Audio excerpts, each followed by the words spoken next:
एक समय की बात है। एक गांव के पास एक जंगल में एक ईमानदार लकड़हारा रहता था। वह अपनी रोजी रोटी के लिए जंगल में जाकर लकड़ियां काटता और उन्हें बेचकर अपने परिवार का पालन पोषण करता था। एक दिन लकड़हारा जंगल में लकड़ी काट रहा था। तभी अचानक उसकी कुल्हाड़ी हाथ से फिसलकर पास ही बह रही नदी में गिर गई।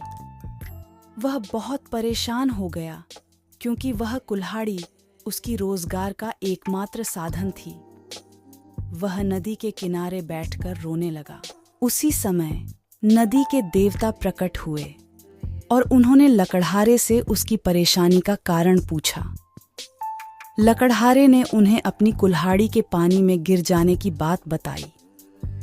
देवता ने नदी में जाकर एक सोने की कुल्हाड़ी निकालकर लकड़हारे से पूछा, क्या यह तुम्हारी कुल्हाड़ी है? लकड़हारे ने ईमानदारी से जवाब दिया, नहीं, यह मेरी कुल्हाड़ी नहीं है। देवता ने फिर से नदी में जाकर एक चांदी की कुल्हाड़ी निकालकर पूछा, क्या यह तुम्हारी कुल्हाड़ी है?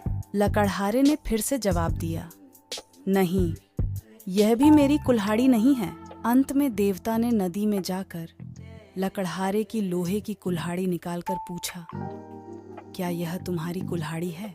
लकड़हारे का चेहरा खिल उठा और उसने कहा, हाँ, यही मेरी कुल्हाड़ी है। देवता उसकी ईमानदारी से बहुत प्रसन्न हुए और उन्होंने लकड़हारे को उसकी कुल्हाड़ी के साथ साथ सोने और चांदी की कुल्हाड़ियां भी उपहार में दे दी।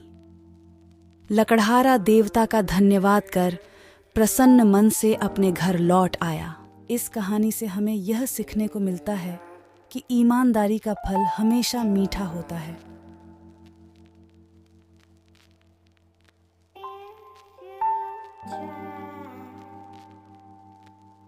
Try, try.